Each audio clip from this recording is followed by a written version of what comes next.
With days of continuous rain, we have to find tasks for the inside, taking into consideration that we cannot start the renovation of the shower room and toilets before the reinforcements on the veranda are done.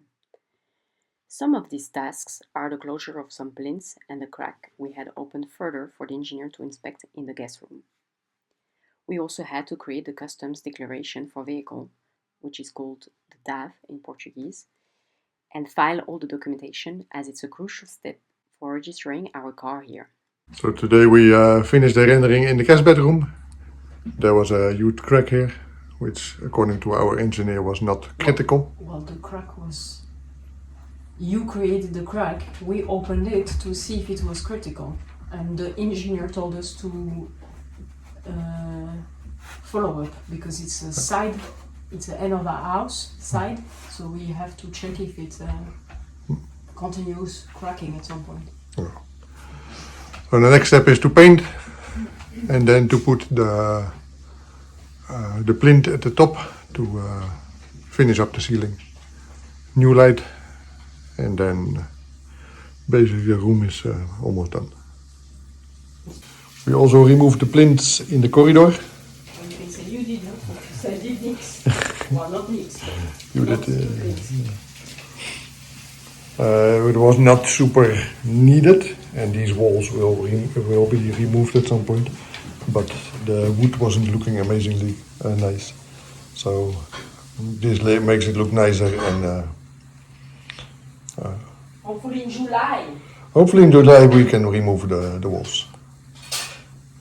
We also did some research on increasing the height of the ceiling in the veranda and adding a net with a climbing spot for Joyce, our cat, to have a special spot overlooking trees and the birds. It was also the moment to spend more time with making some 3D plans of the shower and toilet rooms, so we can shortly order what we will need.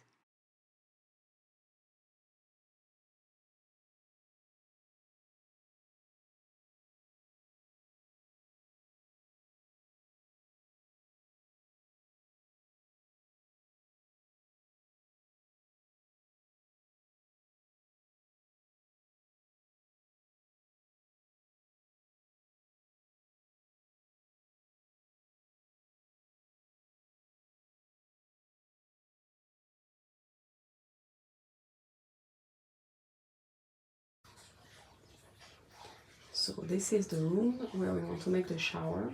This is the main crack, which basically made us think that there had been some movement, and therefore that's why we decided to consult the engineer, and then now we're asking the construction companies.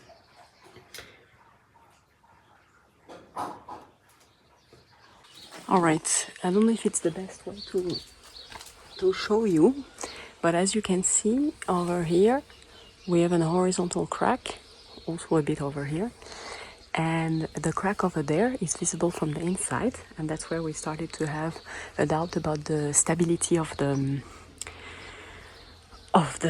veranda. And as you can see, also the pillars are very small, and the reinforced iron is showing, which is not good, because then it starts corroding and weakening. And there is one more pillar over there, which is about the same as this one. There are extra supports here, which are supposed to help distribute the weight of this flooring, which is beton, on the house. And that's about it, how the veranda is supported. And as you can see, we have this terrace, which is it's going down, it's cracked at many places. It's not the best moment to show you, but it's not great. So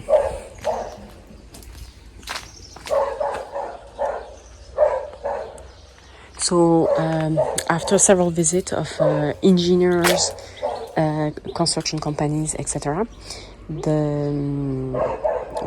a plan was kind of elaborated, and the main plan is the same for everyone, but some companies propose more things. So actually, we decided to go with company number 3, which also proposed to add a beam over here, concrete beam over here, to support the front of the building. And then we will have the third pillar over there, which was always to be. They will have foundation in the ground, and this foundation will be linked with a beam to join them all, and it all will be reinforced. And over here, because this wall, you have 3 pieces of what is called here tijolos, so the terracotta bricks. And below, it's a stone wall, which has a belly. So the last construction company also told us it would be good to have a wall slightly towards like this, to basically make sure it doesn't move further. And they will be also, when they will do the terrace, they will also like reinforce here so that the terrace doesn't move and doesn't break in 2 years. And then we will have also a small bit over there for the outside kitchen, and we will here leave more or less flat, put a cache for the septic tank, and have some stones for decoration. There will be some potted plants, most likely, etc. So that's the idea for now, and we will have to also find a way to hide this at some point. Maybe do a quick wooden cache, or we don't know, but it's not important for now. So yeah, that's the plan. So the material is being ordered this week, and yeah, hopefully the idea is that they can come in 3 weeks, and then they say it would take them about a week. So yeah, need to clear up all this mess so they can work. So we will have to figure out also this week where to put all this. You can see the mandarin is flowering. This is the lime also flowering, and the lemon is also flowering over here. They're very happy in their pot. All right, I'm going back up. And of course, every day free of rain, we spend outside in the garden or the land to maintain or grow more vegetables or flowers. I've been particularly excited to eat our first homegrown radish and salad, and cannot wait for the tomatoes, zucchinis, and summer fruits.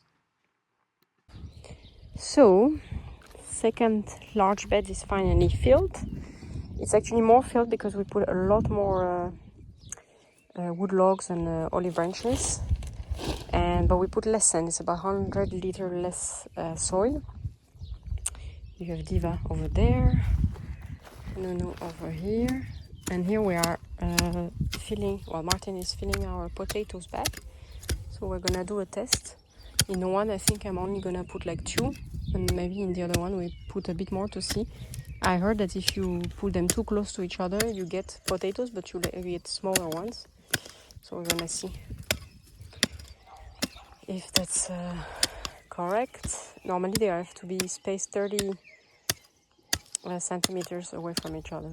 So, and here the idea was in the middle here was to, initially we wanted to put a black stuff to avoid the bad herbs to grow.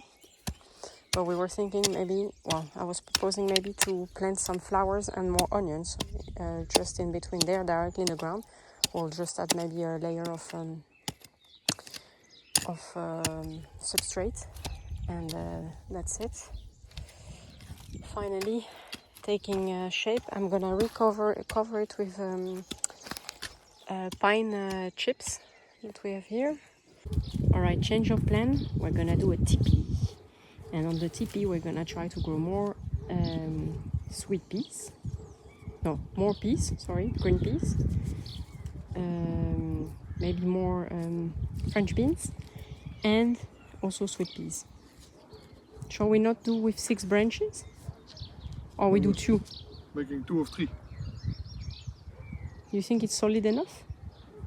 Then it needs to be in the ground though. Huh? With the wind it flies otherwise. Okay, I will take it in. And without the label on it would be better, maybe. High demands, eh? Yeah, very high demands. The potato stuff are ready. Here the bed with the pine stuff. This one is still looking good. And I need to go get what I want to plant there, and then the seeds to plant at the. And then around maybe we'll plant a few onions when we get them from the shop. Yeah. I think it can be nice. It's a nice experiment. Yeah, I think either I would cover it with plastic for a few days, but I think a few days is too short. Yeah. Or otherwise I think we You want to put carton? Yeah. And then we do holes? Yeah, that was my other idea. Or plastic with holes. No, plastic not. I would not do plastic. But we could put a piece of carton.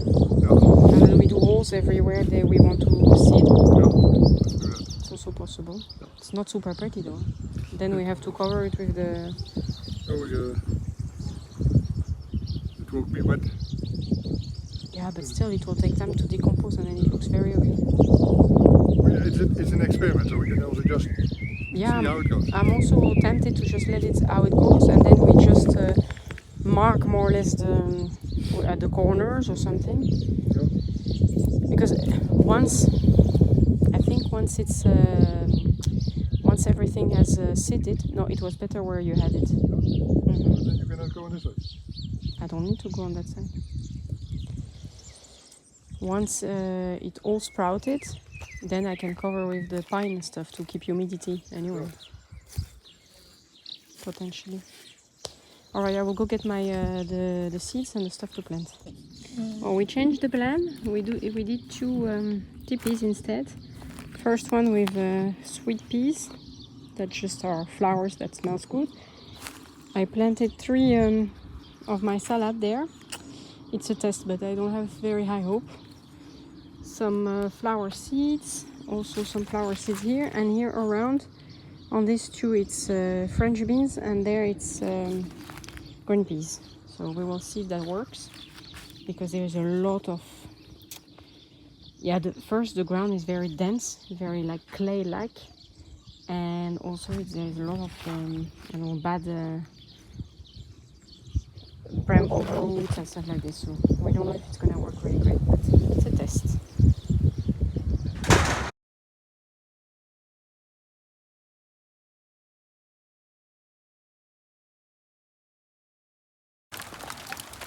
Alright, so as you can see, second tank fell off, most likely Saturday, because Friday I checked it and it was okay.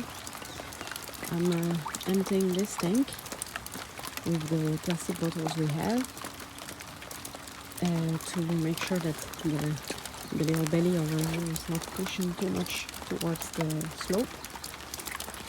And yeah, ideally I would like to have like beton block to stack in front, like at least one of 20 centimeter, and then have a belt around that we could attach to here, to hooks that we would put on the wall.